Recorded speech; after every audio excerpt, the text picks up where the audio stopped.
Biden had said would secure its effective operation into the next century. Lamy also said the Middle East ceasefire was a success, but a fragile deal, adding that the political... going to eradicate Hamas. That can only be done by a political process that can the PA and Israel to come to a better permanent settlement that keeps them both secure and safe, but heads to that two states. Well, diplomacy is often failing until it succeeds. Last week when we got that ceasefire, it was a success. I think it was important that Donald Trump and Joe Biden were able to act together to get this over the line. It says something about bipartisan spirit. And in a sense, all of us now must roll up our sleeves. The people in Sevastopol told Reuters on Monday they liked the 47th US President Donald Trump, but expressed doubt he could broker a peace deal between Russia and Ukraine anytime soon. Speaking hours prior to Trump's inauguration, the residents of Black Sea City singled out his unpredictability and eccentricity. Russia annexed Crimea in March 2014, after Iranians toppled President Viktor Yanukovych under the pretext of defending Russian-speaking population. This was followed by a separatist uprising in Donetsk and Luhansk regions in eastern Ukraine. Moscow has incorporated Crimea and also proclaimed Donetsk, Luhansk, and Zaporizhia and Kherson regions part of Russian territory, after it had launched what is described as special military operations against Ukraine on February 24, 2022. Donald Trump, during his election campaign, said it would put an end to the armed conflict in Ukraine in one day, even before its inauguration. Later, he said a peace could be reached in 100 days to 6 months. Donald Trump told thousands of roaring supporters he would impose severe limits on immigration on his first day in office, vowing to swiftly fulfill the central promise of his presidential campaign on Sunday to a rally inside a packed Washington arena a day before he returns to power. Trump repeated his campaign pledge to launch the largest deportation effort in U.S. history, which could remove millions of immigrants. An operation of that scale, however, will likely take years and be hugely costly. U.S. President Joe Biden urged despondent fellow Democrats not to give up hope as he returned to the warm embrace of South Carolina's black church-going community to mark the final full day of his presidency on Sunday. At the Royal Missionary Baptist Church in North Charleston, Biden was remembered fondly by political allies and received a standing ovation from church attendees. His remarks came amid major developments in the waning hours of Biden's presidency, including a long-sought ceasefire and hostage deal in Gaza, an issue that has loomed over the last 15 months of Biden's presidency. Biden alluded to bitter political disappointment following his withdrawal last summer from the race for a second term in office over concerns about his age and performance on the campaign trail, but suggested intended to stay in the public eye after his term ends. South Carolina Democrats rescued Biden's political career in February 2020, delivering him his first presidential primary win and momentum it would sustain through his victory over Trump later that year. Biden credited Clyburn's late endorsement in that race with delivering votes in the state and said he could think of no better place to spend his final full day in office. I've always heard before, we've come too far from where we started. Nobody told me the road would be easy. I don't believe he brought me this far to leave me. My fellow Americans, I don't think the good Lord brought us this far to leave us behind. As we celebrate Dr. King's legacy and generations before and since, women and men enslaved and free, we have to remember one of his favorite hymns. Precious Lord, take my hand through the storm, through the night, and lead me into the light. Every time I spent time in the black church, I was telling Jim, I think of one thing, the word hope. No.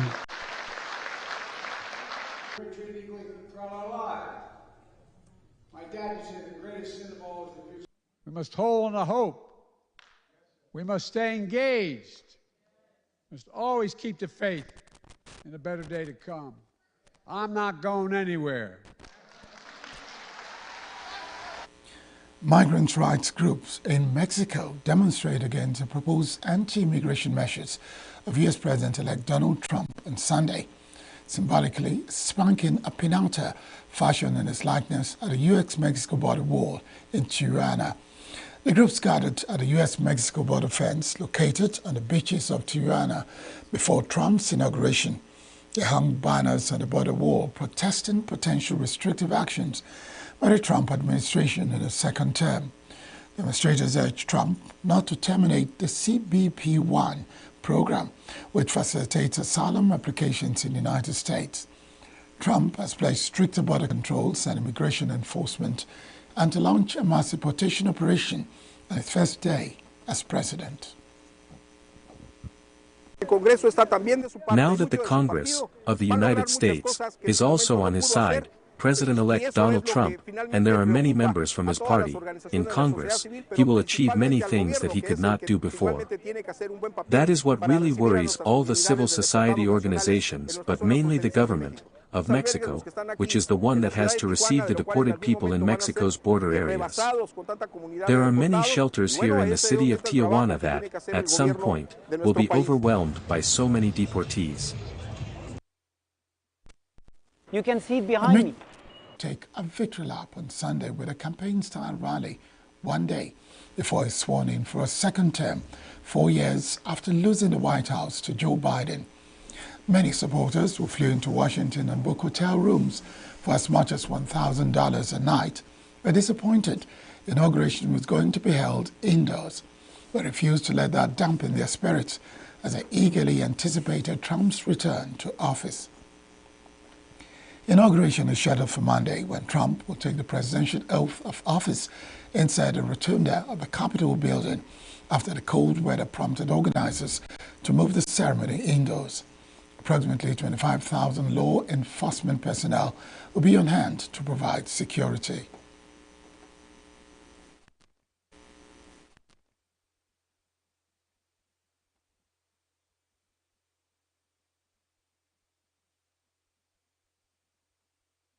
For outside, for inside, we don't have tickets for, so we said, you know what, let's go to the rally, let's get as early as possible, let's give it our all, and hopefully get a chance to see him, participate in victory celebration.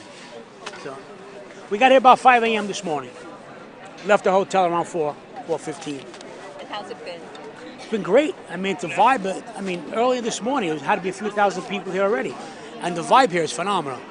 It really is. It's a good, positive vibe. No one's complaining about the cold, the lines, the way.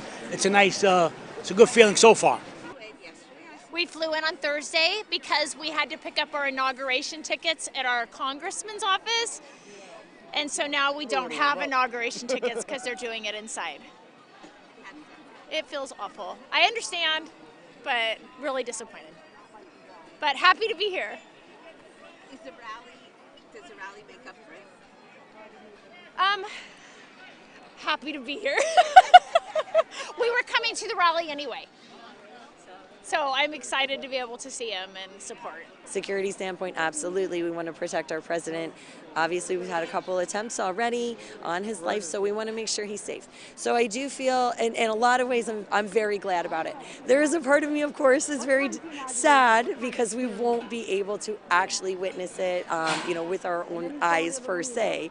But again, I would rather see him be sworn in and be okay, and we get to see what happens with this administration and just be extra cautious. So I'm okay with it. I'm definitely in support of that move. So on the day of his inauguration, Britons are both fearful and optimistic about the prospect of U.S. President-elect Donald Trump's second presidency.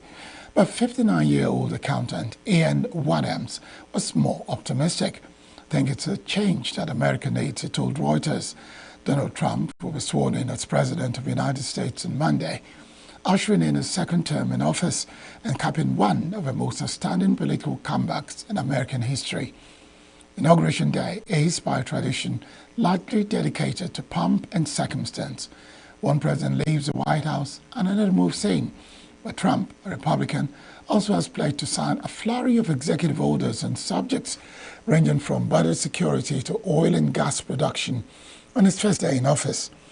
The outgoing president, Democrat Joe Biden, has said he plans to attend the ceremony and witness the transfer of power, a courtesy Trump did not afford him 4 years earlier. Donald Trump is an absolute waste of space, in my opinion. He's no good for any country. That's all I've got to say. I'm very optimistic about it. I think it's the change that America needs, and I think he's good for America, and therefore it'll be good for us. The man's in really deep pain, and he needs love and compassion. He makes me feel really emotional in how he treats the world and people. And I just feel sorry for wherever he's coming from, to be honest. You know, he's obviously suffered some really deep trauma, and somebody needs to help him. Pretty good.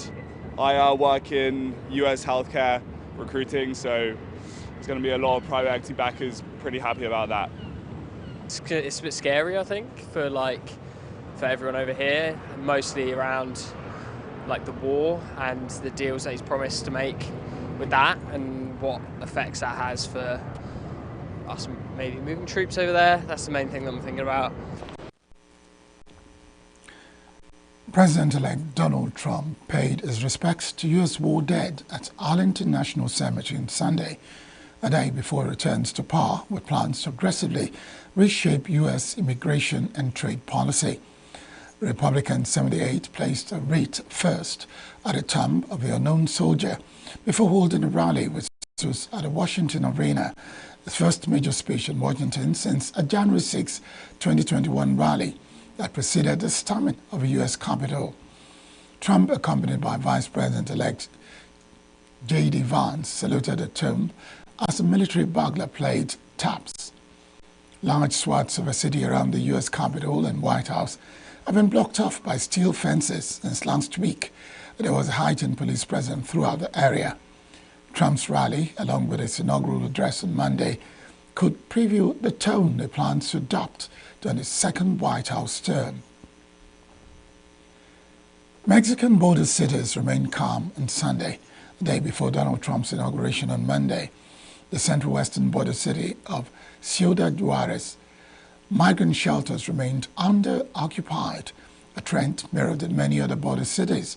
However, tension was palpable after migrants, in a bid to evade apprehension, set fire to blankets and mattresses on Saturday at a camp in Chihuahua, the state capital, during a government raid aimed at clearing the site.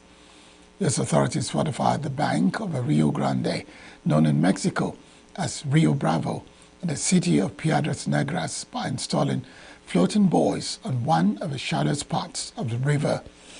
In the border cities of Ciudad Juarez and Matamoros, drones would have captured the orderly flow of vehicles and pedestrians at these busy checkpoints.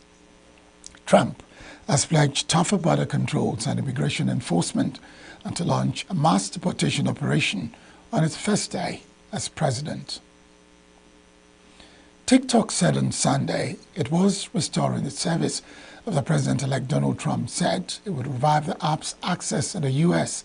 when it returns to power on Monday. The statement came after U.S. users reported being able to access the Chinese-owned service's website, while the far more widely used TikTok app itself did not appear to be immediately available. In agreement with our service providers, TikTok is in the process of restoring service, TikTok said in a statement. I thank Trump for providing the necessary clarity and assurance to our service providers that will face no penalties for providing TikTok to over 170 million Americans and allowing over 7 million small businesses to thrive. TikTok stopped working for its 170 million American users late on Saturday before a law shutting it down on national security grounds took effect on Sunday. U.S. officials had warned that under Chinese parent company ByteDance, there was a risk of Americans' data being misused.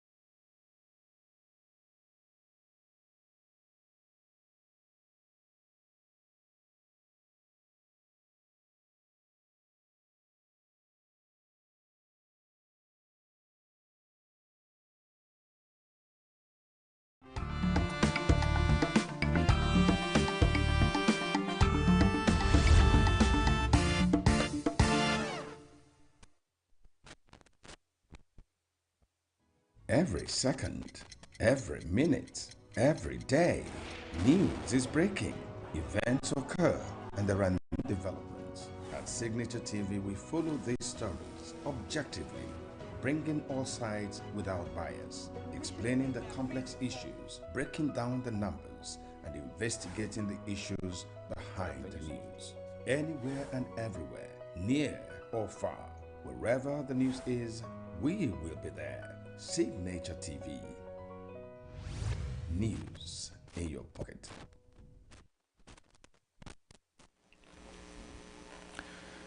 Japan hopes to organize a meeting between incoming U.S. President Donald Trump and Japanese Prime Minister Shigeru Shiba at the earliest possible opportunity, country's sub-government spokesperson told reporters in Tokyo on Monday. Japanese Chief Cabinet Secretary Yoshiasa Iyashi said Japan helped to partner with the new Trump administration to further strengthen Japan-U.S. alliance. Trump is said to be sworn in as President of the United States on Monday, ushering in his second term in office. Trump is pledged to sign a flurry of executive orders on subjects ranging from biosecurity to oil and gas production on his first day in office. We hope that a Japan-United States leaders meeting with the new Trump administration will take place as soon as possible in order to hold frank discussions and build a strong relationship of trust and cooperation that will raise the Japan-U.S. alliance to an even higher level. We aim to share with the new American administration the understanding that the hand-in-hand cooperation between Japan and the United States in bringing about a free and open Indo-Pacific is a great contributor to peace and stability in the region and worldwide. Beijing residents said on Monday they were worried about how the Chinese economy and ordinary people might be affected after U.S. President-elect Donald Trump takes office for a second time. One resident, Wang, who only gave a surname and works in tourism, said that the fact that Trump is a crazy, wild person make her think twice about whether China's economy would improve or become worse when he takes office.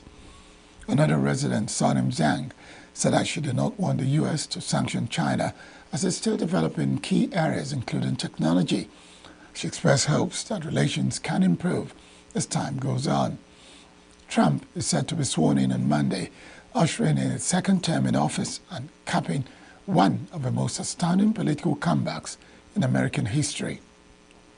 He has pledged to impose an additional 10% tariff on Chinese goods unless Beijing does more to stop trafficking of a highly addictive narcotic, fentanyl, and he threatened tariffs in excess of 60% on Chinese goods while on the campaign trail. Trump said on January 6 that he and Xi have been communicating through representatives expressing optimism about their relationship. From a personal perspective, what I can see is that China's economy is not very good at the moment, due to the impact of the COVID-19 epidemic and the fact that Donald Trump himself is a crazy, wild person, doesn't help matters on our side. After he takes the presidential office, we are also thinking about how the economic situation in China would change. Is it improving or getting worse? Actually, for us ordinary people, we are likely to pay more attention to some of the foreign exchange rates and how foreign exchange rates affect how we manage our money, wealth. Actually, the exchange rate, at the moment, is still relatively strong, and many bank experts have also suggested, saying that it may be a good idea to buy US dollars in the long run. So, we need to see what happens on both sides. But from our national perspective, we definitely do not want the US to sanction China. It's definitely worrying when Trump takes office, because China's economic environment is already quite bad, right? If the trade war between China and the U.S. continues, it will definitely not be good for us, ordinary people. Republican Donald Trump selected J.D. Vance, a U.S. Senator from Ohio and author of a best-selling memoir, Hillbilly Elegy, as his running mate, elevating a politician who once criticized the former president in acid terms, but has since become one of his most stout defenders. The selection of James David Vance helped boost turnout for Trump November 5 election, particularly in some of the Rust Belt states where the election was decided. The Ohio native was deeply popular with the Republican candidate's base, and his populist message was well suited for states that have significant working-class white populations and had suffered from deindustrialization. A staunch conservative, Vance was unlikely to bring many new voters into Trump's corner. However, and may even alienated some moderates, according to analysts. Some of Trump's supporters had pushed him to select a woman, a person of color, as his number two, to expound a coalition that skewed towards white men. Vance's rapid ascent was unusual for American politics after an impoverished childhood in southern Ohio. He served in the Marine Corps, won a scholarship to Yale Law School, and later worked as a venture capitalist in San Francisco. President Trump and I are proud to be the most pro-worker Republican ticket in history, and I want to talk about why we're fighting for working people, why we're going to fight for unions and non-union alike. Now, our enemies and a lot of Democrats call us populists, like it's something of an insult.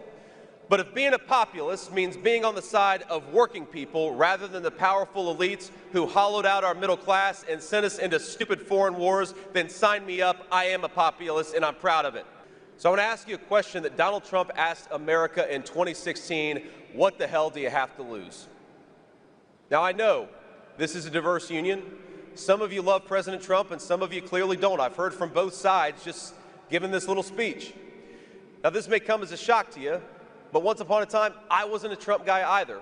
And trust me, the president never lets me forget it. Now, I know Governor Tim Walz was here yesterday, and I'm glad he was able to come. And I respect this union for inviting both sides to take the stage and to make the case to all of our membership. Drone footage showed crowds of civilians and Hamas fighters surrounding Red Cross vehicles carrying 3 Israeli hostages during the release on Sunday in Gaza City. Israeli military said it was receiving the hostages, identified by Prime Minister's office as Roni Gonen, Doron Stensbrecher, and Emily Demari. Once the first 3 hostages are returned on Sunday, Israel is expected to release the first Palestinian detainees under the deal. According to Hamas, the 90 Palestinians to go free on Sunday include 69 women and 21 teenage boys. First phase of a truce in a 15-month-old war between Israel and Hamas took effect following a 3-hour delay during which Israeli warplanes and artillery pounded the Gaza Strip. Syria's new defense minister said on Monday it would not be right for US-backed Kurdish fighters based in the country's northeast to retain their own bloc within the broader integrated Syrian armed forces. Speaking at the defense ministry in Damascus, Mufat Abu Qasra said the leadership of the Kurdish fighters known as the Syrian Democratic Forces, SDF, was procrastinating in its handling of a complex issue. SDF, which has carved out a semi-autonomous zone through 14 years of civil war, has been in talks with the new administration in Damascus led by former rebels who toppled President Bashar al-Assad on December 8. Commander Mazlum Abdi said one of their central demands is a decentralized administration, saying in an interview with Saudi Arabia's Ashad news channel last week that the SDF was open to integration with the Defense Ministry, but as a military bloc and without dissolving. Abu Qasra was appointed Defense Minister on December 21, rejected that proposal on Sunday. One of the minister's priorities since taking office has been integrating Syria's myriad anti-Assad functions into a unified command structure. Abu Qasra said he had met the SDF's leaders but accused them of procrastinating in talks over their integration and said incorporating them in the defense ministry, like other ex-rebel factions, was a right of a Syrian state. Abu Qasra was appointed to the transitional government about 2 weeks after Hayat Tahrir al-Sham, the Islamic group to which he belongs, led the offensive that ousted Assad. The new administration was also criticized over its decision to give some foreigners, including Egyptians and Jordanians, ranks in the new military. The first 8 trucks from the World Food Programme WFP entered Gaza through the Karim Shalom crossing on Sunday, on the first day of a ceasefire. Aid has been hampered by fighting, Israeli shelling, destroyed roads, but also looting and a total collapse of security and law and order across the Gaza Strip after 15 months of war. But WFP country director speaking in Khan Yunis, Gaza, said he was reassured by the fact that Sunday's deliveries entered safely with no looting. Palestinians cheered the start of a ceasefire in Deir al-Balah on Sunday as long lines of trucks carrying fuel and aid supplies queued up at the border crossings in the hours before it was due to take effect. The deal requires 600 truckloads of aid to be allowed into Gaza every day of the initial 6-week ceasefire, including 50 carrying fuel. Half of the 8 trucks will be delivered to the north, where experts have warned famine is imminent. You can see it behind me. We have now goods coming. We can make sure that 1.1 million people that are on food crisis can get the right assistance, with the fact that now no looting when we were coming from the crossing. We hope that in the next coming days, weeks, we will have the same security. Our staff will be safe. The population will be safe. They are able to go back to where they belong, and we will be able to serve them and follow them with what needs to be a long-lasting ceasefire. The director of Safra Children's Hospital, Professor Ital Pashak, said on Sunday that all 3 hostages were in a stable condition. Told a press conference that they were reunited with their families, and medical examinations will take a number of days. Romy Koning, Daron Shinbrecher, and Emily Demari have been reunited with their mothers at a meeting point inside Israel, close to the Kitzbutz, a nearby music festival, where they've been abducted in the October 7, 2023 Hamas raid that precipitated the war. The 3 appeared in good health and a video later released by the military. Damari, who lost 2 fingers when she was shot the day she was abducted, could be seen smiling and embracing her mother as she held up a bandaged hand.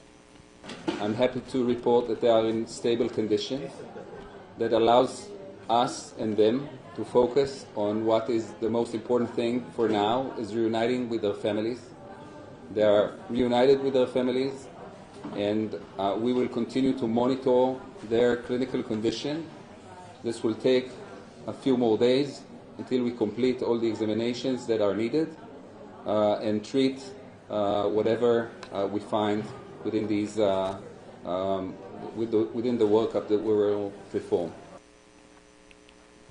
Families of Israeli hostages still held by Hamas held an event in Washington, D.C. on Sunday to thank incoming U.S. President Donald Trump for his efforts to secure a ceasefire, but urged him to follow through so that all remaining hostages are set free.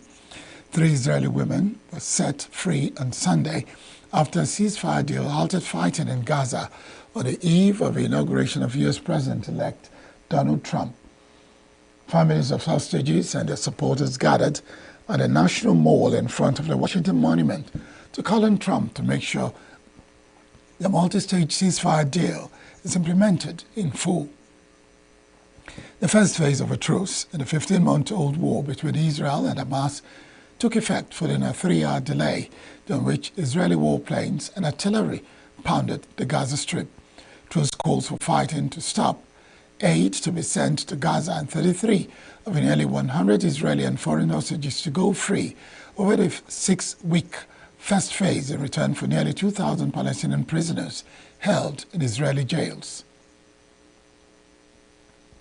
After 15 months of war, the Israel-Hamas ceasefire agreement took place on Sunday, but Gazans, who cheered in celebration of the truce, soon found their happiness overshadowed by harsh reality when they returned to find their homes lying in ruins. Jomar Shadi was one of those who returned to inspect his home north of Nusrat. The footage released by the United Nations on Sunday revealed vast destruction in the Fatatawi area in northern Gaza. Those displays began returning to bombed-out neighborhoods. Truce calls for fighting to stop, aid to be sent into Gaza, and 33 of the nearly 100 remaining Israeli and foreign hostages to go free over the 6-week first phase, a return for nearly 2,000 Palestinian prisoners held in Israeli jails. Many of the hostages are believed to be dead. Still to come, Palestinians gather around buses carrying prisoners freed from Israel. Climate activists and anti-WEF protesters march in Davos ahead of meeting. These and more after the break.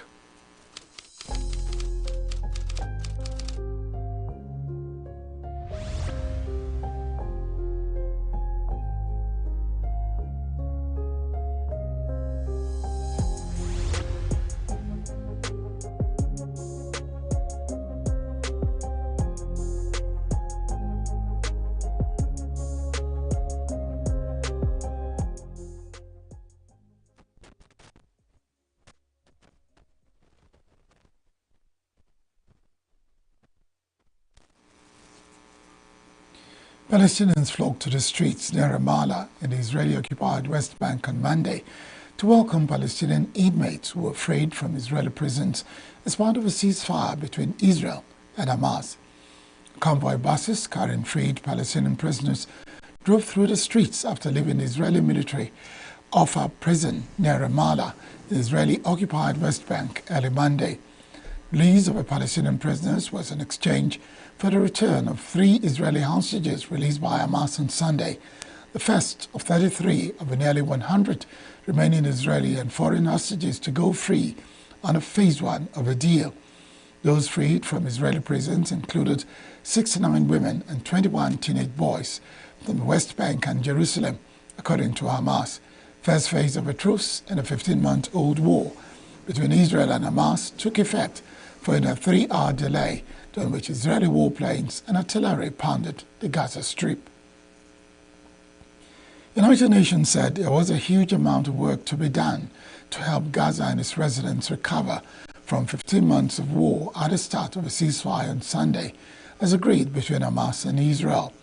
Video released by the United Nations Office for the Coordination of Humanitarian Affairs, OCHA, on Sunday shows devastated neighborhoods, piles of rubbish, and people precariously living among the debris. The ceasefire deal took effect after a nearly 3-hour delay, pausing a war that has brought domestic political change to the Middle East and giving hope to Gaza's 2.3 million people, many of whom have been displaced several times. Palestinian Civil Emergency Service said Israeli military strikes killed at least 13 people in attacks across the enclave during the delay. No more attacks were reported after it took effect at 11:15 a.m. The highly anticipated ceasefire deal could help usher in and end the Gaza war, which began after Hamas, which controls a tiny coastal territory, attacked Israel on October 7, 2023, killing some 1,200 people, according to Israeli authorities. There is big challenges ahead of us. Roads will need to be cleared, shelters need to be set up, and supplies need to flow in. We hope that this will all be possible in the coming weeks, as well as the returns of hundreds of thousands of people from the south to the north. Russian Orthodox believers plunged themselves into icy water in St. Petersburg on Sunday to celebrate Epiphany, despite unusually mild winter weather and thin ice. Rescuers and medical workers were on standby and kept a close eye on those who took to the waters. Russia's emergency ministry recommended that swimmers keep to authorized places.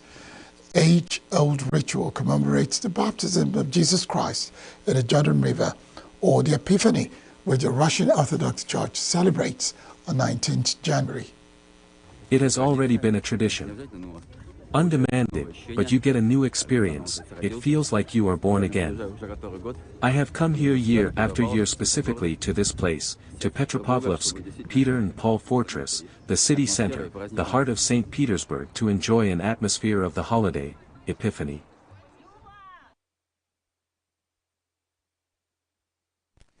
Drone footage from Sunday showed ruins, rubble and debris left in the wake of the Eaton fire in Altadena, California. California fires have killed at least 27 people as of Friday and destroyed more than 10,000 structures in the residential enclaves of Pacific Palisades and Altadena. The wildfires, which began on January 7, spread quickly under dry conditions and extremely strong Santa Ana winds. Los Angeles officials told most evacuees on Thursday to stay away from their homes at least another week. Estimates of the damage range anywhere from $20 billion to $45 billion. Rents have surged, and uncertainty over insurance settlements has left some of the displaced in limbo. Hundreds of protesters marched in Davos on Sunday ahead of an annual meeting that will gather business and political leaders in the Swiss mountain ski resort from January 20 to January 24. The activists participated in a two-day demonstration hike to Davos. At their arrival, they met more anti-World Economic Forum protesters at the center of the ski resort. Martin Egelhorn, a German-Austrian millionaire and activist for Tax Me Now initiative, came to the Swiss town to ask political leaders to task rich people like her as a democratic solution to inequality. Topics on the Davos agenda span mounting global geopolitical and economic uncertainty, trade tensions, climate goals, and how artificial intelligence can help make lives better. So we are Protestants, many of us are from the environmental movements, and we are here because in Davos are meeting the most rich companies of the world with some of the most powerful politicians of the world, and they're making their deals here. We want to democratize the economy. We want that the World Economic Forum is shut down because the deals that are made here are not controlled by the democratic institutions. I think this is now maybe a chance to like a wake-up call for the people. Okay, this is so strange, this is so obvious. How can people still vote for people like Trump or we have in Europe? We're here at Davos today because we need to tax the rich. Inequality is soaring, the climate is in a disastrous state. We see what democracies are facing when we don't tackle inequality. And it's not like taxing the rich is the easiest of things, but it's a democratic solution. South Korea's impeached President Yoon Suk-yeol refused on Monday to be questioned by investigators under a probe into whether he committed insurrection, as dozens of his supporters face being charged over a violent rampage on a court building. Authorities said security was being beefed up at the Seoul Detention Center, where Yoon is being held as a pre-trial inmate under the Constitutional Court, which is holding an impeachment trial to decide whether to permanently remove him from office. Yoon became the first incumbent South Korean president to be arrested last week over a short-lived declaration of martial law on December 3. On Sunday, he was formally processed for detention, including having his mugshot taken after court approved a warrant, citing concern suspect could destroy evidence. Following the midnight ruling, angry Yoon supporters stormed the Seoul Western District Court building early on Sunday, destroying property and clashing with police, who were at times overpowered by a mob wielding broken barricades to attack them. Defending champion Jannik Sinner overcame debilitating illness as well as Dane Helgerian to reach the quarterfinals of a third time with a 6-3, 3-6, 6-3, 6-2 victory on Monday. The world number one had looked like continued his serene progress through the draw when he wrapped up the opening set after 33 minutes on the back of two breaks of serve.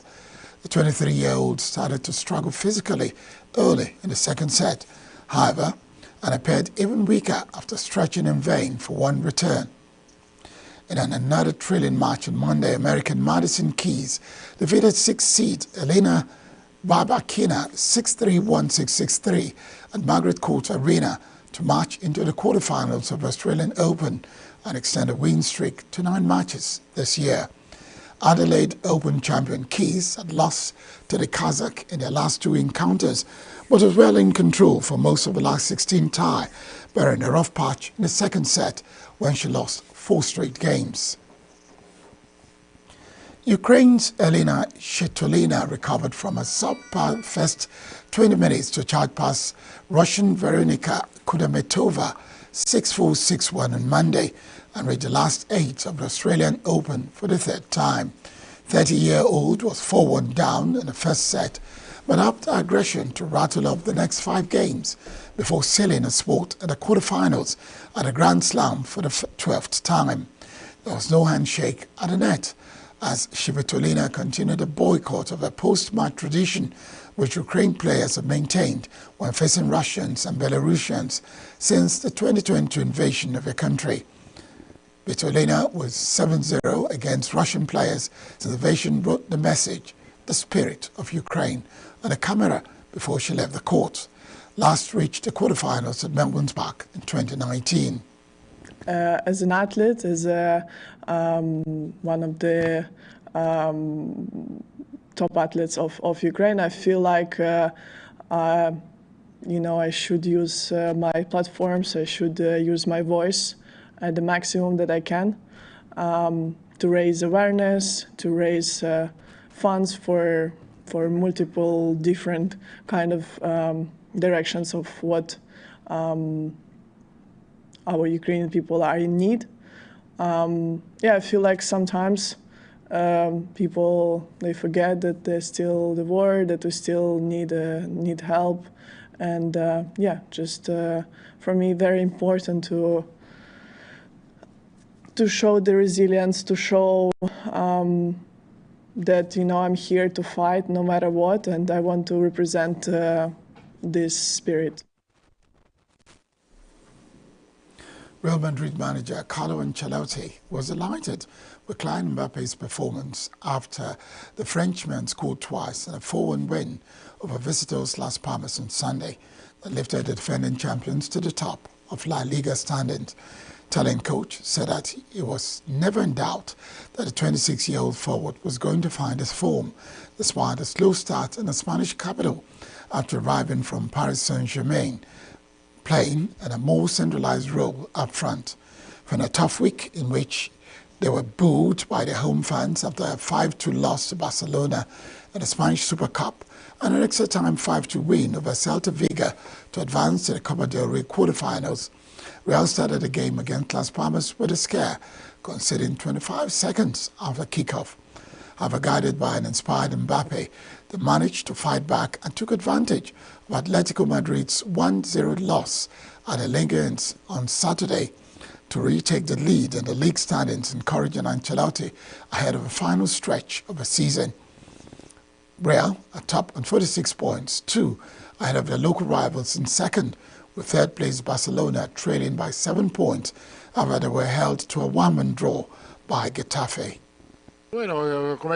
I'd say Kylian Mbappe is the best center forward in the world. Because there were doubts if he could play as a center forward or if it would be better to put him on the left wing. I think he is a great striker who is very good playing in the center more than on the wing because he has a unique impact that he can make the most of playing in the center. Like I said, there is criticism and there is criticism. The booing at the Santiago Bernabeu hurt because it's the criticism from fans who are unhappy, but it clearly motivates. It was a useful wake-up call for the team at Bernabeu during the Copa del Rey match, and I think since then, the team has put in a good performance. Football is like that, but I'm still a bit confused because I've heard lately that we play very bad football, but here we are, La Liga leaders, so. But in times of difficulty, it is necessary to be self-critical and positive in order to move forward. That's the news this hour. I am Barik Moado. Thank you very much for watching.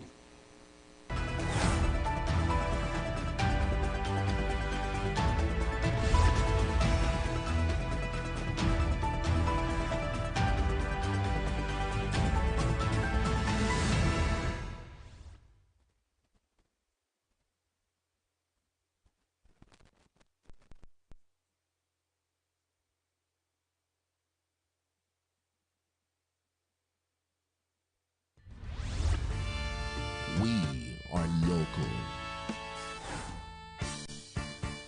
right now with the wife of the man that was... Why the meat market is in chaos. People...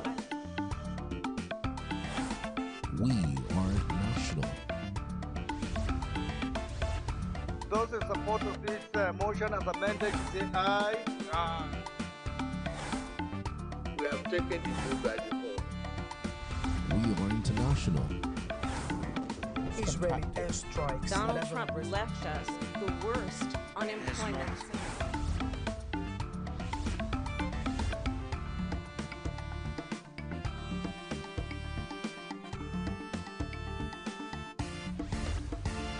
Signature TV, news in your pocket.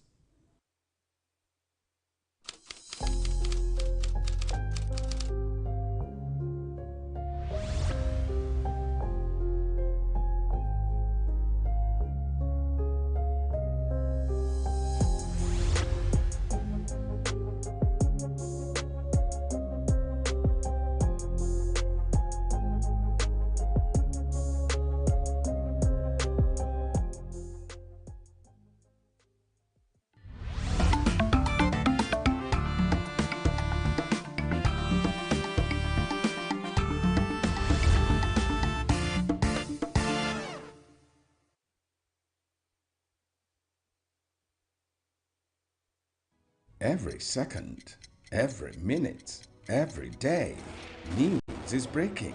Events occur and there are new developments. At Signature TV, we follow these stories objectively, bringing all sides without bias, explaining the complex issues, breaking down the numbers, and investigating the issues behind the news.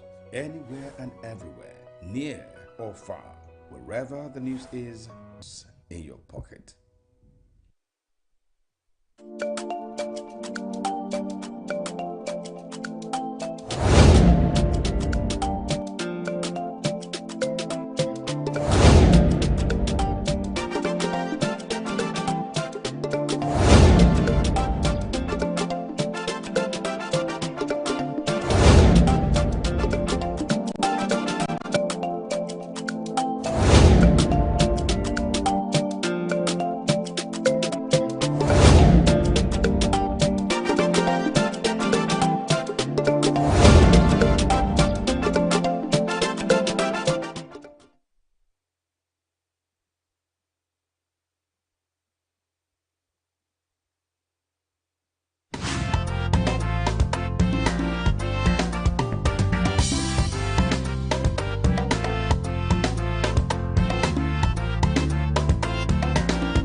The return of the of the world leader in the name of Donald Trump.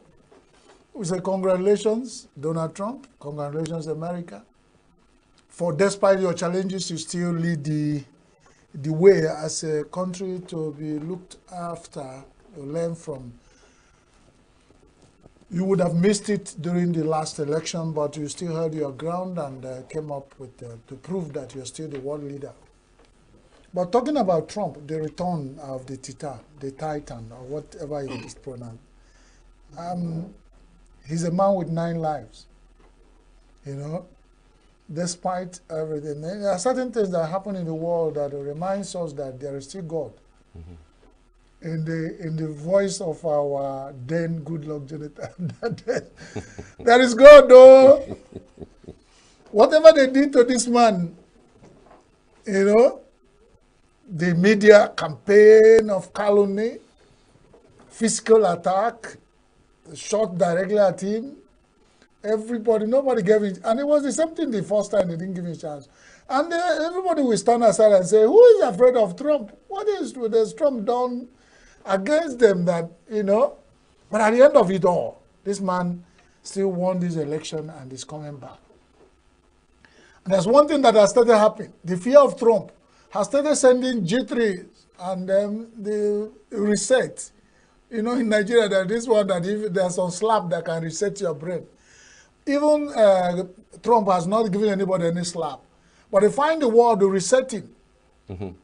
What a short time. There's peace. Israeli-Palestinians are talking about peace deal. And they're exchanging captives and people are returning happily. The Ukraine and the Russia are already counting losses in their fight over 2 years, that unnecessary war they entered into. Now, when they began to count losses, even before the swearing of Trump, it means that they're also getting tired. A land over 2,000 soldiers, foot soldiers, have been lost by Ukraine, and over 1,800 on the side of Russia, whatever that is. The data analysts can give us more critical the analysis of that. But whatever it means the two sides, they break, on fighting that war. And if ask yourself, why is it at this time they already stopped to count losses? And somebody said the fear of Trump, So if that's the only thing that Trump can even achieve, that the Igbos say, the glory of a lion precedes his power and his presence. And that's it. So before you hear about Trump, you think about what the man will do. A lot of people are bantering. Look at the newspaper headlines filled with, will he do this? Will he close borders? Will he be mass deportation?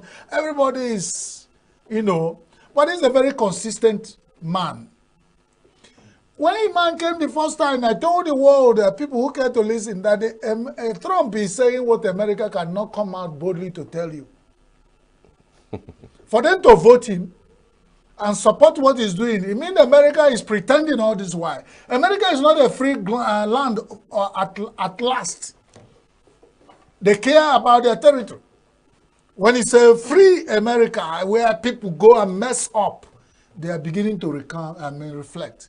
And then find out, are they that free? And they cannot come out and tell you this after pretending for a long time they are democratic, is land for all. They have to have somebody who has courage to tell the world that. And that's only what they find in Trump. So don't pretend America is your friend. They are telling you America is for Americans through Trump. Because if he's saying that, then they can still vote him. Nobody will pretend. So let our people know what they're talking about. And for other things, honestly, I begin to say there's God. Because there are certain things that with free America, the world is going to the blink of either implosion or explosion. So he needed guidance. This madness, quote me, that's my opinion, of LGBTQ is a freedom taken too far. And now somebody is coming to say, we have to recheck. We have to recheck that madness. Because we got to a point where even themselves got tired. I mean, somebody will get up and say, I'm an adult trapped in a... Think about this. No, he will start having what they call a feeding bottle. And the taxi driver sent a visual message that he was having 2 passengers in his car. One was barking like dog. He said it's an animal trapped in human body. And the colleague is taking him to a veterinary dog where you buy animal food to eat. Human beings. He called that free America. He has to get bad before it gets better. So the freedom America has got so the peak, the blink of collapse. Then they need somebody to reset them. And you need Trump slap to reshape America and the world. For those who copy America and hook, line, and sinker, one day in your own climb, the Trump-like man will come to reset. In Nigeria, dealing with a kid glove, we there, someday they're pushing, and Thank God Nigeria still standing our ground, saying we don't want that madness. In as much as it has crippled on eating us, like a caterpillar eating leaves in a winter morning. It's eating Nigeria. Nobody is giving attention to that. Because if you know the number of LGBTQ groups that exist in Nigeria, there was one time I was using the internet. I saw one site. I made a mistake of clicking yes. Within the next 1 hour, I got the request of fellow men asking me for friendship. And they're all men, and they're all blacks, and they're all Nigerians. So, let's talk about that. Congratulations, America. I hope the world around you will learn from you. And then learn the good ones, drop the bad ones, because there is bad ones also coming out of America. And everybody who thinks America is a perfect society is making a mistake. They are still human beings. And blood running in their vein. Well, what is one prediction you would say the Trump's return, would do for Nigeria? Now the Serap are writing to him. The fear of Trump is a beginning of wisdom for some developing nations who might want to ask anything from. Trump is like Nigeria. Trump is what he was described as in Tantamma. He doesn't know who is holding it. It's a sharp, old knife or machete that is two-edged, that is, rusty. It can wound even the owner. That's Trump for you. So Nigeria has no friend or enemy in Trump. He can come out and say, do this. If you don't do it, forget about your friendship with him until you do that. And he is that resolute. So that's one thing about him. During the campaign, the playback interview he held almost 45 years ago, he was still saying the same thing. So for someone like that, some people want to bend your mind against him that he is not a stable human being. It's all political campaign. When the real Trump comes, you start seeing the good side of him and also the bad side, because he's not totally an angel. But when you put him on the weight, what the Americans want for their country weighs more high up on the weight than what they don't want in America from him. So that's why they voted him. That's why he's going to be sworn in today at the 47th, what they call it, president of America. What they say there's one 47. 47th president of the United States. That's the short form they call it. 47th. POTUS. POTUS. So congratulations on the 47th POTUS of great America. Welcome back to your seat, the White House. All right. There's a whole lot we're going to look forward to. And the NLC faults fresh petrol price hike, says FG is insensitive. Mm-hmm. I stand by NLC. The insensitivity of federal government is not the one increasing. I'm talking from the side. What happens? Federal government is not the one increasing. So remove federal government, put them aside. Mm-hmm. But the president, who is the minister of oil, petroleum, then blame Charles Pius, blame Belinda for whatever the price hike in fuel in Nigeria. Dangote has said that it's because something of the international that was, all these things. prices. There's a cartoon somewhere I saw that draw my blueprint. Yeah. Go down, read that. It's an Aku the parrot. So it's a global crude price driving petrol pump price increase. And then the parrot said, so must we catch hold when they sneeze? The parrots in this Aku cartoon has spoken my mind. So if you want to remove the presidency, our dear President Tinubu, from the blame that the Labour said is insensitive, you want to remove him from there, remove all the Minister of State for oil, remove all the ministers and line ministers, all the MDAs, ministry, department, agencies, establishment called Nigeria, remove them from the blame. Let's blame ourselves. Are we the cause? Are we the cost? Why should there be?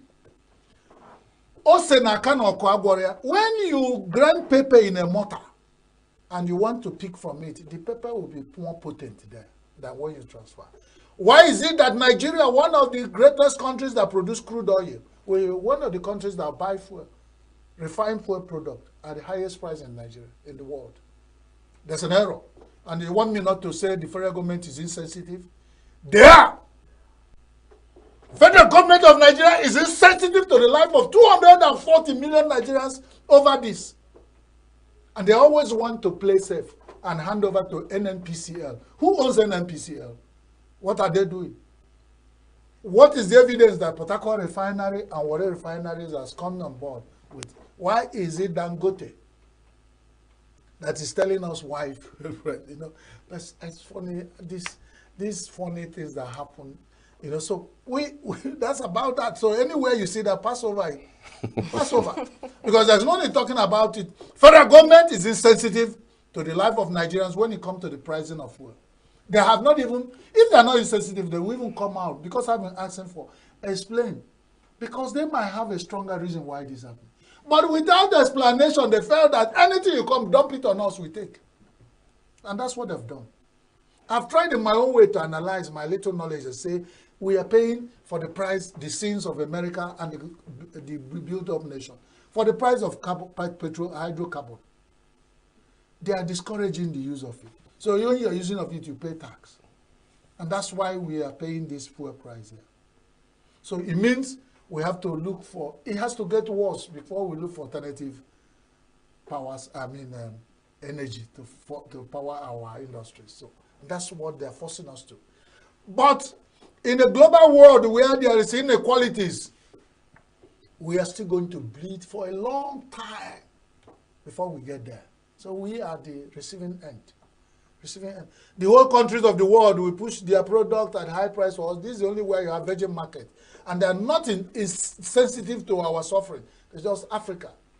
Africa, my Africa. That's what. And the African leaders have not seen deem fit to come together to begin to fight back. They are comfortable in their comfort zones. And they are playing them at chess in the chessboard of international and economic world, global economic policy.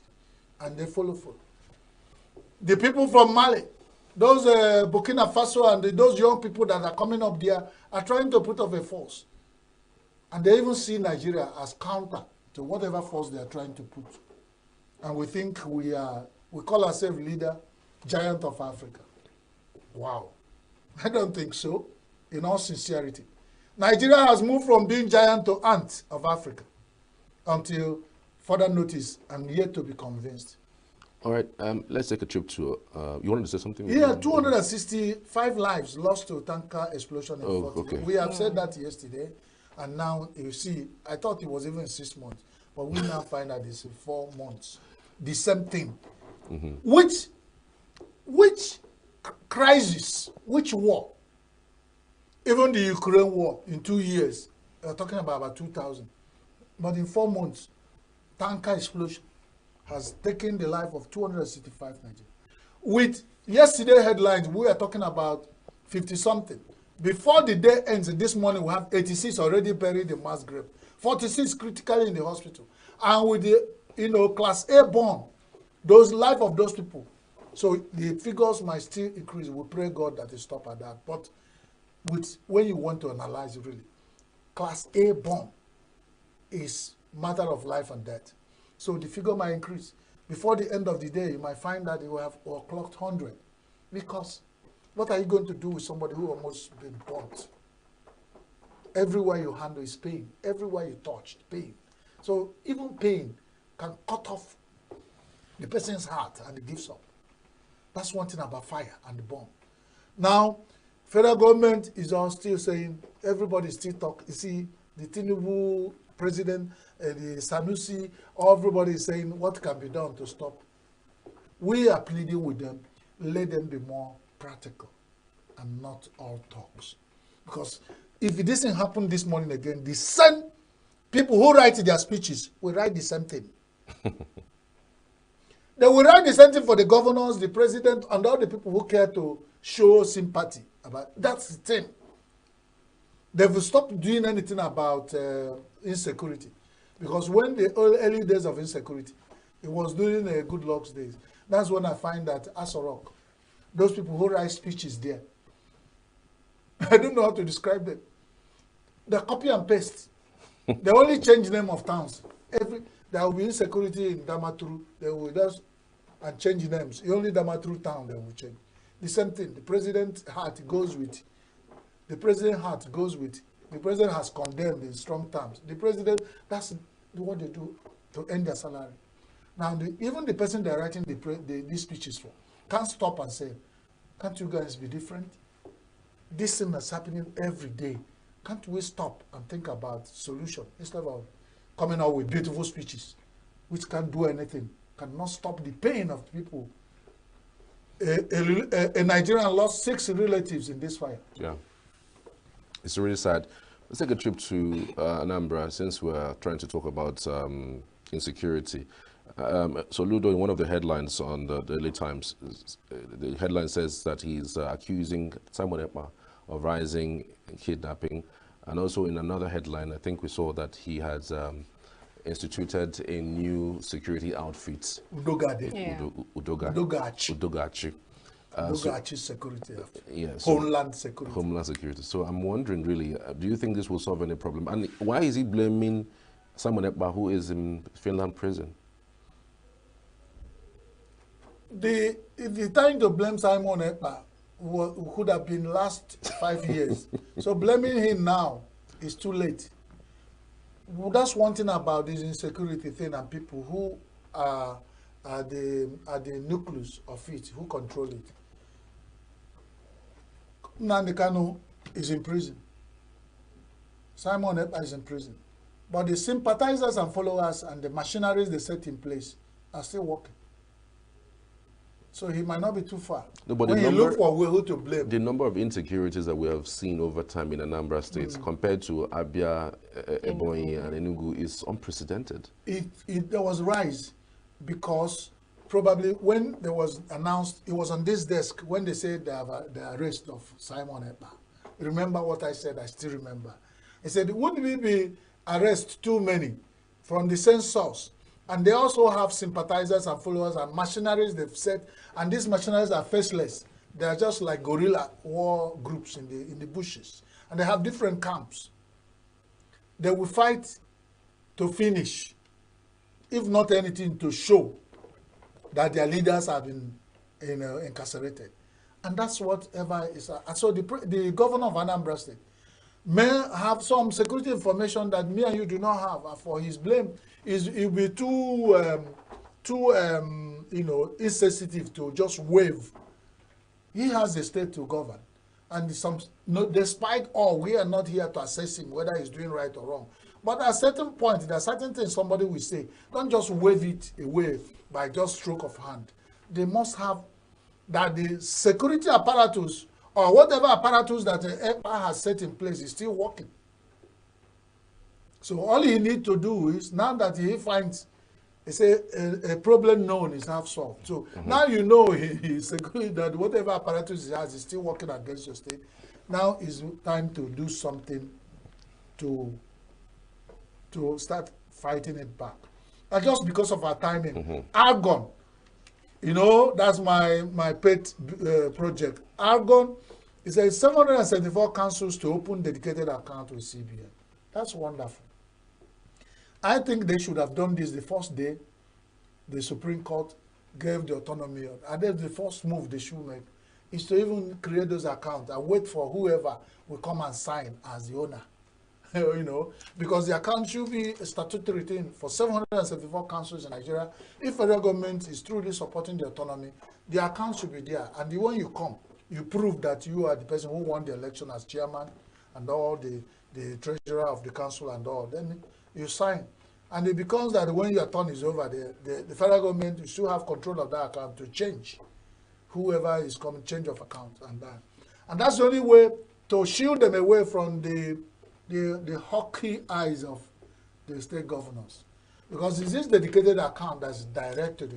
Every other account they have earlier have the hand of Esau and the body of Jacob in it. And until those separate the Paul and Barnabas, the local government and the state, and give them a clear way of relationship, the fear that the state governors will still pounce on them and intimidate them and take what does not belong to them from the local government will still be there. So the federal government has to with this CBN account for at the local government, the councils should have been done yesterday. So it's a good move. All right, let's leave it there, Chris, because of time. Thank you. Thank you very much for your time this morning. We'll go for a short break and we'll come back. We'll bring you more interviews. You don't go anywhere.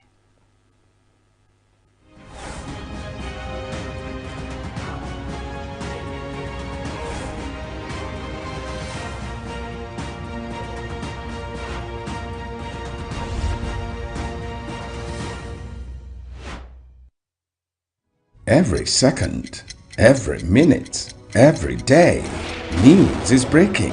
Events occur and there are new developments. At Signature TV, we follow these stories objectively, bringing all sides without bias, explaining the complex issues, breaking down the numbers, and investigating the issues behind the news. Anywhere and everywhere, near or far, wherever the news is, we will be there. Signature TV. News in your pocket.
Every second, every minute, every day, news is breaking. Events occur and there are new developments. At Signature TV, we follow these stories objectively, bringing all sides without bias, explaining the complex issues, breaking down the numbers, and investigating the issues behind the news. Anywhere and everywhere, near or far, wherever the news is, we will be there. Signature TV. News in your pocket.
Welcome back. You are still on to Signature Morning on Signature TV. We'll be discussing the inadequate stakeholder engagement in policy processes and impact and solutions. And to discuss that extensively with us is Chukwudi Ayanuka, PhD, is a Dr. Chukwudi Ayanuka, communication specialist. Good morning and welcome, Doc. Good morning. Good How morning, are you this morning? Good morning, Charles. I'm very good, and I hope you are. Yes, we are. We're hoping to be good. I mean, we want to say thank you so much for finding time to come through. Thank you very much for inviting me. All right. So, for you, as someone who is a communications expert, what for you are the indicators of an inadequate policy engagement?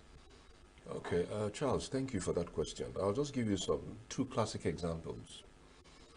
I read this morning, or was it last night, Deji Adeyanju, the lawyer, who has threatened to sue the Inspector General of Police and, of course, the Nigerian Police Force if they fail to, withdraw the enforcement of the third-party insurance policy by the police on the roads. That's a classic example. What is that policy about?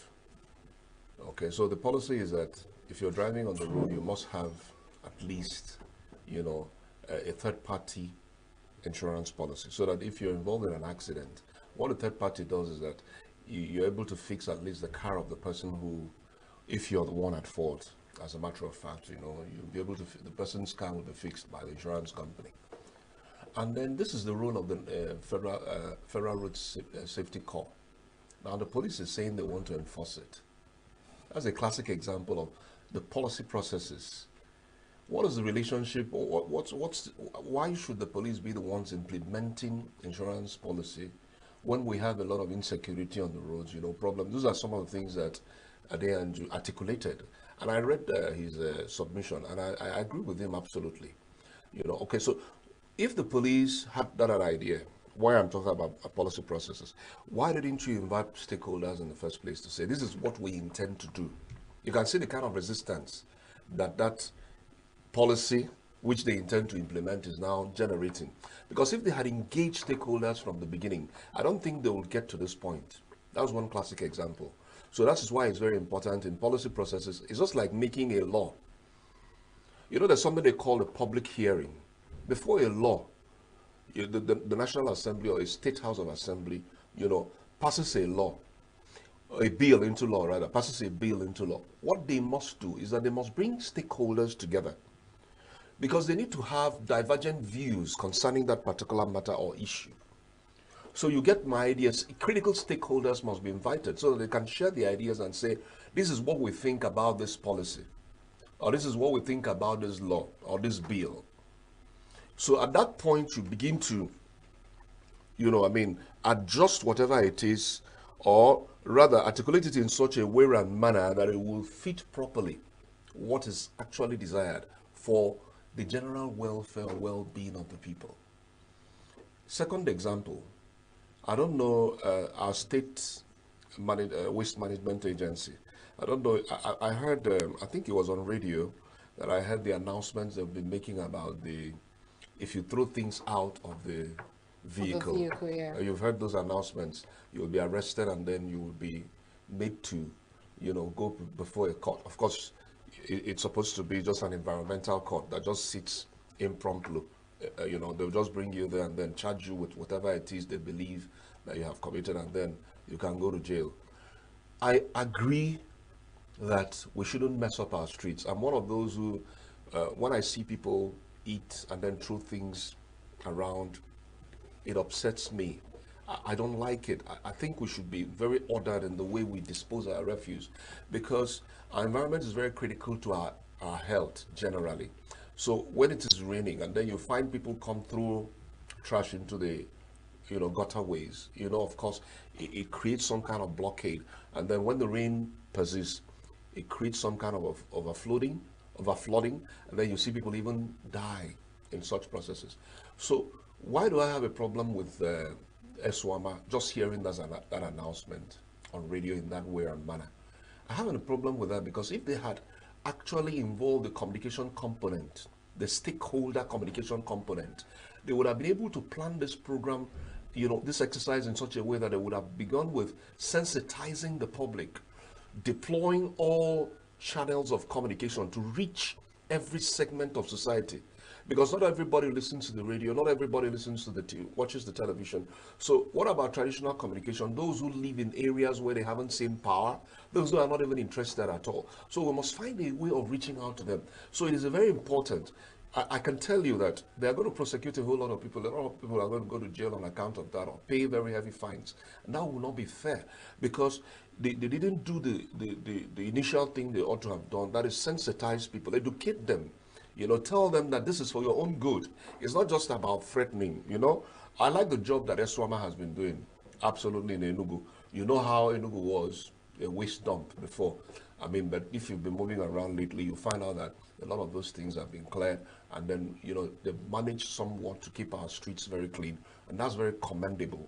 So I'm not condemning them wholly, but I'm saying that this is why such processes is very critical because in communication, there's something we call, you know, the plan. When you want to develop a message, you must go through some routes. The critical thing, the first thing you do is what we call the situation analysis. And somebody who's a communication expert, those are the only people who can carry out that communication analysis. What is the situation, as it were? So where do people usually throw things away from? You know, it's not just buses. You know that. Just go into school compounds, you'll be shocked what you would see. Do you understand? What are the stratification of the age grade that actually are involved in most of these things? Okay? Are they predominantly youth or are they predominantly elder people? What happens in the marketplaces? Do we even have, you know, places where you can collect refuse at the first instance? You know what I mean? Where they ought to actually move these things. Do they have waste bins? For instance, in open markets, because this thing is also very critical in such things. So when you are done with this situation analysis, and then you identify, under that situation, you're identifying the problem, you've identified the target audience, or those who constitute the target problem, all right? Then you've identified most of these things. You understand the areas, the locations, the geographic locations where those things occur very frequently. Then you can now have a plan and say, okay, these are the people that I'm planning this message for rather. So the people you're planning the message for determines how you design the message. Because the message design cannot, you don't just sit down in the office and think up something and just knock it out and begin to broadcast. So a stakeholder process is very, very important. So in your own opinion, the inadequacy of engaging them, you know, have caused more harm right now? Definitely. Of course, you see resistance is one of them, lack of cooperation. You can see even the resistance, I cited Dijane and earlier, you can see the kind of resistance and then the embarrassment that it also costs government. Another thing is that it can also lead to waste of funds because when you come up with programs, you understand, born out of the policies where you haven't engaged stakeholders. So what it means is that when you find such kind of resistance, you may need to go back and begin to replan. So what it means is that you've wasted a lot of resources in the both human and material resources and financial resources, as a matter of fact. So that's why these things are very critical. Processes, engage stakeholders. There are people who are experts in this area. You must bring them in. There are people who have concerns. I just mentioned communication component regarding ESWAMA. Even in other parastatals or other agencies, you'll find that there are key skills. Let's come to the film industry, for instance. All right? You have the National Film and Video Censors Board, for instance, or the National Broadcasting Commission, and you want to actually formulate a policy. You're not bringing stakeholders, private media holders, those who own private stations. You're not bringing them in. You're not bringing people who are journalism experts to come and, you know, share their ideas, look at what you have developed initially, and then generate. I give you a classic. In 2007, UNESCO, they looked at, it was a successful, they had this successful redesigning of the curricula in Singapore, curricula for journalism education. And they decided that they looked at Nigeria and said, okay, let us come and see whether we can implement this in Nigeria. So what they did first was that they brought, it was the largest gathering of communication scholars and media experts, in fact, ever had in Nigeria. I don't think that has ever happened. This happened at Peninsula Hotel, somewhere at Ajah, you know. That's of course, if you know Lagos very well, Lagos Island, you know. So this happened at that time. So they brought these people. They said, this is the model that we utilized in Singapore. Can you people look at it? You understand? Can you look at, I was in that meeting. Can you look at this model and tell us, you know, what you think? The curricula, it is very critical that we change this curricula because it appears as if journalism education is wavering, okay? We see that there's lack of facilities. We don't have modern facilities based on the changes that we're experiencing globally, okay? Then it also appears that even the faculty, we need to also train and retrain people. So what do you think? They came up with their curricula. So we looked at it very critically. It was a 4 days event. You can imagine how lengthy. So we had different panels broken down into about 7 different panels to look at the individual components of that document. Then after that, you know, we made our suggestions. We said we cannot adopt this policy wholesale, the curricular review, because we have our peculiarities as a nation. You know, we're a plural society, right? And then we also experience a lot of ethnic conflicts, religious conflicts. So there are things we need to incorporate. There are certain things we need to remove. You know what I mean? And then that is how policies, you know, but sadly, you know, the key people who would have been there, you know, to speak from the government angle, particularly the legislative angle, and help push this bill into an act, they were very absent. They were absent. I recall that the late Senator Ayo was actually invited to that program. He didn't show up. He was actually the chairman House Committee on Information, sorry, the chairman Senate Committee on Information at the time. And then we had this Daniel Melaye, you know, was the House Committee chairman on Information. Both of them failed to show up for such a very important event. He actually, why I remember these names is because it was a major subject of discussion, and the professors who were available at that meeting frowned, you know, and they, I mean, practitioners, they frowned, you know, at their absence, and spoke about the significance if they were there. And this was a fully sponsored event by, you know, UNESCO. So engaging stakeholders is very important. That's why I had to give this additional example. All right. I know that policy formulations differ from places to places. I mean, even same media organization, there's a sister organization, there's a TV station down the road. Their policies there might be different from ours, but even though most of these policies are usually to basically make things better, can you talk us through, in the general terms, especially as it concerns government policies, how it works with conceptualization up until implementation? So much so, I mean, there is this air of, well, it's a welcome development, this policy is good enough, it has gone through its processes, and so it's good to go. Talk us through from the concept and then up until the implementation, so much so that there's nobody that is angry about the policy that has just been you know, released or dumped on them. Okay, thank you. I think that's also a very brilliant question, but let me start with the example you gave with 2 different media organizations. You know that in the media, what we have is purely what we call editorial policy. I hope you understand. So it's primarily your editorial policy. Whatever policy you make in regard to management is not something that the external public have a feel of. It is something that those who work within would have a feel of. So we must make that distinction.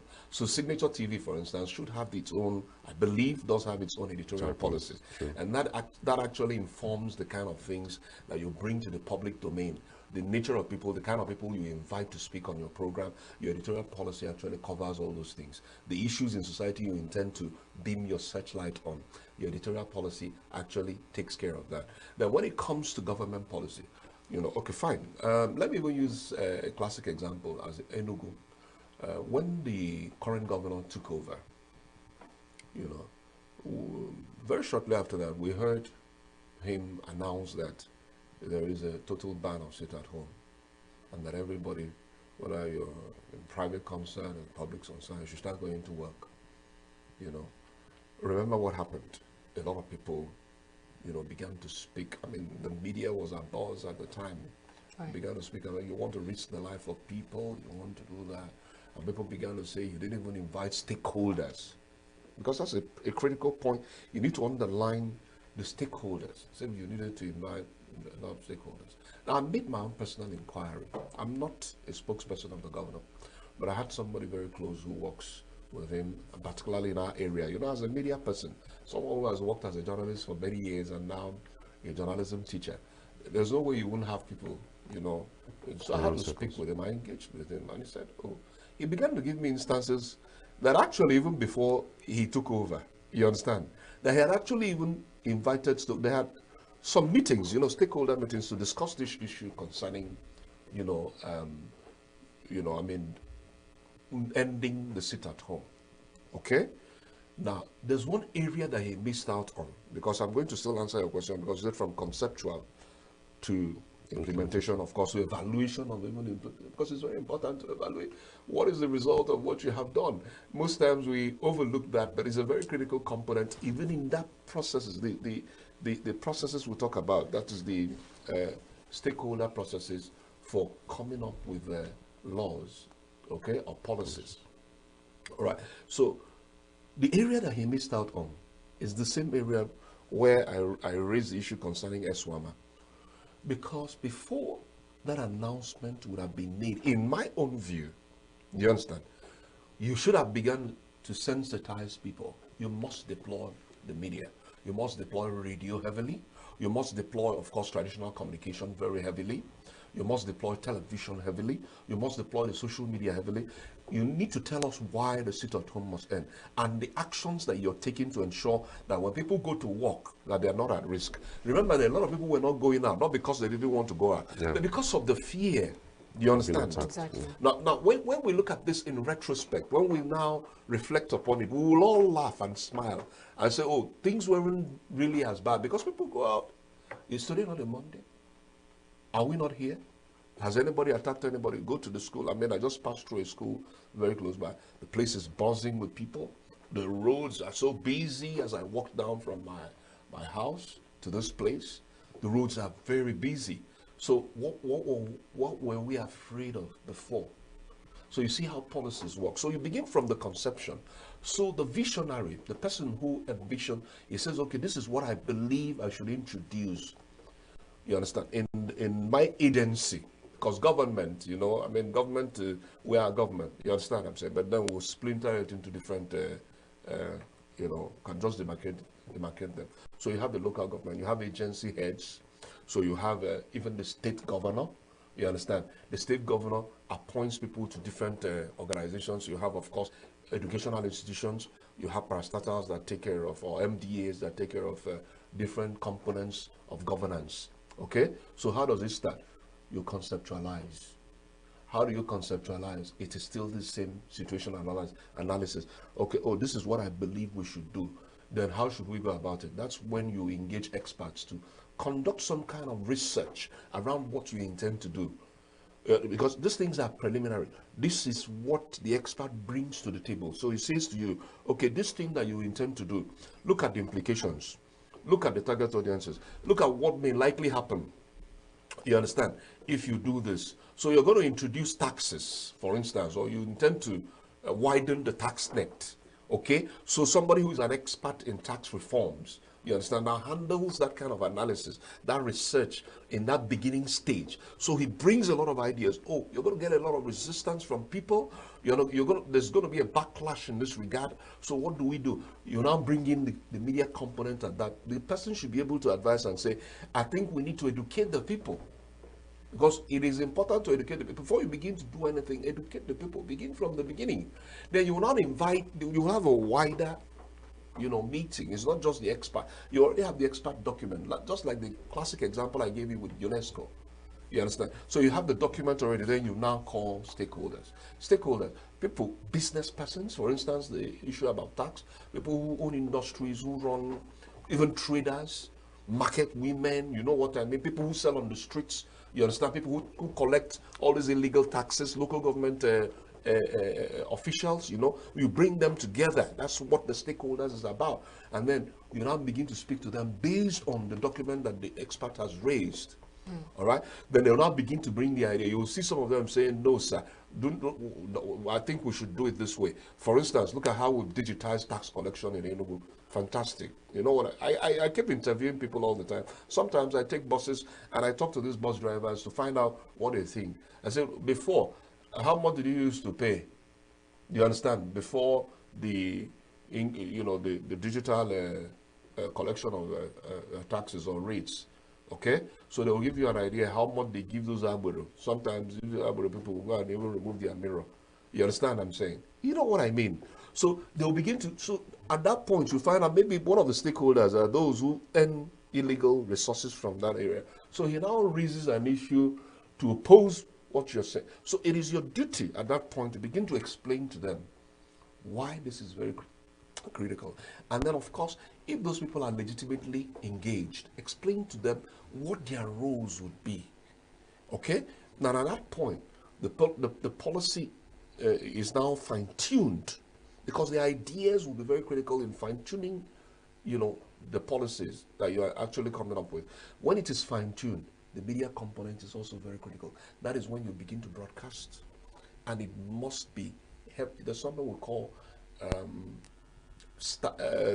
in advertising, there's something we call staggering. Then there's something we call bursts. So you use the burst advertising strategy to ensure that these things go, people begin to discuss it even before it is introduced. They're beginning to, you understand what I'm saying, condition their minds.